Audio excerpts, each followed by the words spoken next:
ছিলেন, আমিও ভাই 2-3 ভাঙা দিছি।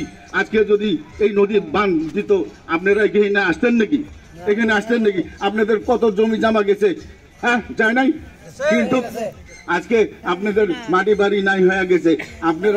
আপনারা একটা কথা বলছি যে এখন ডিজিটাল যুগ। ইলেকশন আসার পরে আপনারা হয়তো এক কাপ চা, নাহলে মাথা সত্তা, নাহলে গাও সত্তা, নাহলে 100 টাকা দিয়ে আপনার মনটা কিনে নেবে।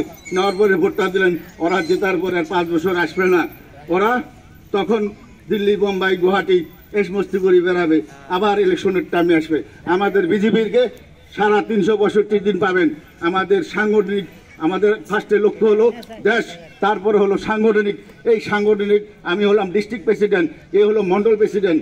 একে আপনারা সবসময় পাবেন। আমাদের যে কোনো আসবে, এই মন্ডল প্রেসিডেন্টের দ্বারাই আমাদের সব কাজ হবে। আজ চাষার কথা কত ফাঁকি দিছে।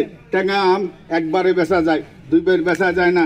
যখন টেঙ্গা আম আপনি বলবেন যে ভাই বাজারে এটা খুব ভালো আম, কিন্তু ভালো আম পাওয়ার পরে একবার নিবে, 2 বার নিবে না। চাষা 3 বার গেছে। এখন ধুবড়ী লোকসভার মধ্যে এখন বাতাস চলছে জাভেদ ইসলাম, আমাদের মিত্র দল এজিবি, জাভেদ ইসলাম। এখন মানে কংগ্রেস তো ডুবে গেছে, আর বদরুল গো ব্যাক হয়েছে।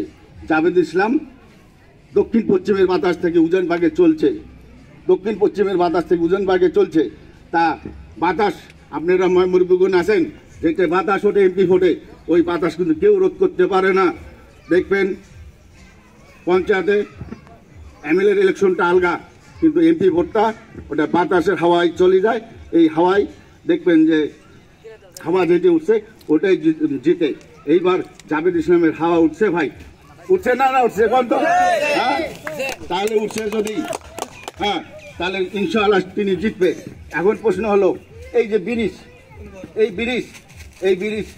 বিজেপি সরকার দিছে, আর প্রফুল্ল মহন্ত 1985 সন থেকে মানে আপনার সবাই মানে অ্যাডমিশন দিল্লিতে লিখছিল, কারো আমলে হয় নাই।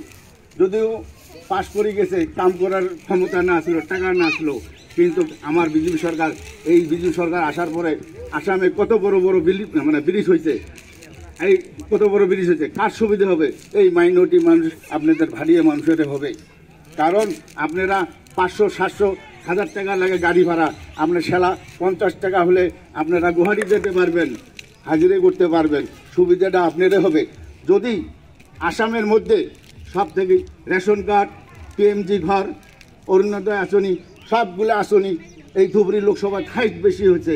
সেটা আপনারা খাতাপত্র দেয়া, রেকর্ড দেখেন দেয়া।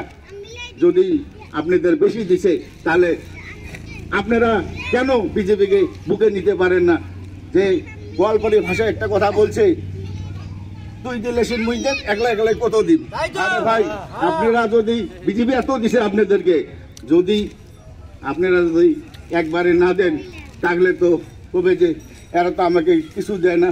আজকে বিজেপি সবকা সাথ সবকা বিকাশ চলছে, হ্যাঁ, তখন হয় যদি সবকা সাথ সবকা বিকাশ চলে বন্ধ করে দেয়, তখন ভাই বন্ধ করে দিলে তখন তো আমরাও রোধ করতে পারবো না। আমরাও তো তখন আপনাদের যে ভাই ভাগার, আপনারা আমাদের কাছের লোক, তখন তো দিতে পারবো না। আমাদের তখন লিমিটেড একটা দিবে। ওই আইন যদি বন্ধ করে দেয়, এইখানে আমাদের লোকাল ক্যান্ডিডেট জাভেদ ইসলাম, জাতি বর্ণ নির্বিশেষে, হিন্দু মুসলমান ফাটিয়ে উজানি নির্বিশেষে লোকাল আমার ক্যান্ডিডেট জাভেদ ইসলাম ভাই, তাকে আমরা বিপুল ভোট দিয়ে জয়যুক্ত করতে লাগবে। কারণ আজকে যদি আমাদের ধুবড়ি, আমার শালমারা মানকেশ্বর, কমসে কম আমরা যদি কোনো জায়গায় বিপদে পড়ি, তিনি আমাদের দেখবে। বদরুদ্দিন খুঁজে নাগেল পাবেন না, রকিবুল তো আরও লাগেল পাবেন না। হ্যাঁ, বদরুদ্দিন সাহেবের থাকি রকিবুল ভাই তো আরও বহুত চালাক লোক। ওটা তো হয়তো আপনারা শুনছেন, জানছেন, কংগ্রেসি মানুষ কতই মিনিস্টার আসলো, কত মানে চালাক মানুষ দিলে ভাই আমি ভয় খাই। কারণ সে চালাক, কখন আমাকে ঠকায়। আমি কিন্তু অরিজিনালে ভয় খাই, কারণ সে চালাক, কখন আমাকে ঠকায়। সেই জন্য আমি একটু দূরত থাকি চালাক মানুষের দিলে, কথাও কম করি। তা এই জন্যে রকিবুলের জন্য হুঁশিয়ার, হ্যাঁ, আজমল শরীফ তো দেখলেন, সব পলাবে, আমার জাভেদ ভাই থাকবে। আর জাভেদ ভাই যদিও না থাকে, না দেখে, আমরা বিজেপি হয়া, আমি জেলা সভাপতি আছি, ইনি মণ্ডল সভাপতি আছে, আমরা আপনাদেরকে দেখবো। 1 নম্বর কথা। 2 নম্বর কথা, আমার পরিচয়টা হয়তো স্টেটে আপনারা জানেন না, আমার পরিচয়টা হয়তো স্টেটে না। ইনশাআল্লাহ যতগুলো মিনিস্টার আছে সবাই ওদের নামটা জানেন। এই ফেস স্টেশনে আমি যদি কোনোটা যা বলি যে স্যার দাদা আমাকে এইটা লাগে, কোনো দিন না বলবে না, কোনো দিন না বলবে না। সেই জন্য ভাই নিকটে আমরা নস্করা শালকাটা এই জেডপিসি ফরগঞ্জ আমি আছি, কমসে কম আমার দেখি আপনারা ভোট দেবেন, আপনারা ঢের ভোট দেবেন, কারণ ভোটের অঙ্কটা তো হবে, ঢের ভোট দেবেন, তাহলে আমি আপনাদের পাশে থাকবো।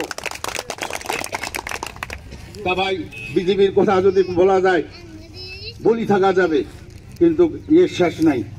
তা সবারই মূল্যবান সময় আছে, এই মূল্যবান সময়টা, কারণ দিন যায় ভালো, আসে দিন খারাপ, মূল্যবান সময় নষ্ট করাটা ঠিক না।